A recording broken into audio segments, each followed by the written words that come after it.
বিসমিল্লাহির রহমানির রহিম। হ্যাঁ, আমার সাবে প্রত্যেক দিন সাজনা খাইব। সাজনা কি মজা পাইছে, আর আমি বেগুন খাইলেই সব তরকারির মধ্যে দোষ।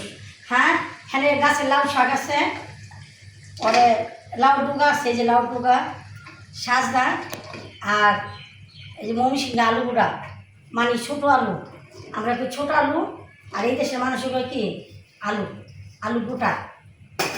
আজকে শুটকি দিয়া, এই শুটকিগুলোও দিয়ে দিলাম, এই যে আজকে শুটকি,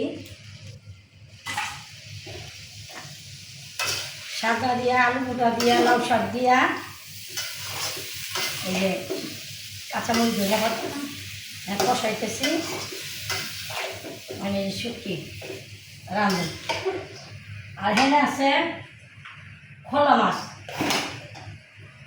দেশি খোলা মাছ। এই মাছ তো খাবারটি উল্টে নাই নিয়ে গেছি ধরতে গেলে। পরে গাছের এই যে সকালবেলা কিছু বেগুন উঠাইলাম, আমার কিছুদিন পরে বেগুন পেঁয়াজ দিলাম একটু, হ্যাঁ কাঁচামরিচের ধনে ফাঁকি, মরিচের ফাঁকি, হলুদের ফাঁকি,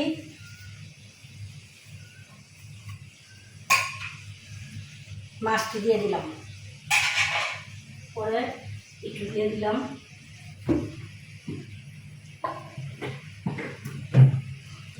তেল, একটু দিয়ে দিলাম পরিমাণ মতো মাখা মাখা করে পানি। এটা মাখানো তরকারি, এটা খুবই টেস্ট হয়। এখানে ফলি মাছ আছে, খোলা মাছ আছে, বাইলা মাছ আছে, ট্যাংরা মাছ আছে। গাছের থেকে বেগুন রইলাম খেতের মধ্যে যাইয়া, এখন এই যে মাখা মাখা কইরা এই তরকারি। তো বাইলা মাছ আপনার খোলা মাছ এমনি নরম, মানে এমনি নরম না, মাছ বলতে নরম। এই যে এখন টমাটো দিন ধরে বাজার দিন লাস্টে, এই যে এখন গাইতে দিন, যে এরকম করে তরকারি রাখবেন, খাই দেখবেন কেমন লাগে, আমার কথা মনে করবেন।